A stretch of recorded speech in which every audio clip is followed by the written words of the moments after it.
என்ன சொல்லு. உள்ள வா மாமா. அதெல்லாம் முடியாது. முத தடவை சுடிதார் போட்டுக்க. உனக்கு தான் காட்டணும் வா. வெளிய வந்து காட்டு. ஐயோ வா மாமா. மாமா. வா மாமா. வரேன்டி. வா.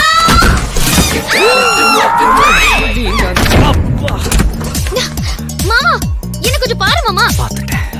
பாத்துட்டேன். வேலை என்னப்பாச்சு? ஏம்பா கோவில்ல பின்னாடி தட்டினிய அந்த பொண்ணு இல்ல? ஆமாப்பா, அது நீங்க முன்னாடி பாத்துட்டேன். அதுவும் சட்டை இல்லாம. இனி முன்ன பின்ன தெரியாத பொண்ணுன்னு சொல்லவே முடியாது. ஹலோ, அசிங்கமா இல்ல? இல்லங்க, நல்லதாங்க இருந்துச்சு. அதுக்கு முன்ன கோயில பின்னாடி தட்டி நீ கதை வச்சு உள்ள வர. அம்மா பண்ணிட்டாங்க. உன மாதிரி அல்ல சும்மா ஓட கூடாது. போலீஸ் சொல்லி பூட்டிக்கு பூட்டி தரடா. என்னங்க அப்படி நான் பெருசா பண்ணிட்டேன்? நீங்க உன பதில் பாருங்க. நல்லா பாருங்க. போயிட்டுக்கற. ஏம்பா வேலை, நீ அங்க பார்த்ததும் இப்ப அந்த பொண்ணு இங்க பார்த்ததும் ஒன்னாப்பா? ஆனா இப்படி பழி வாங்குற ஹீரோ நான் பார்த்ததே இல்லப்பா. நல்லா வாங்குற பழி. Download ShareChat.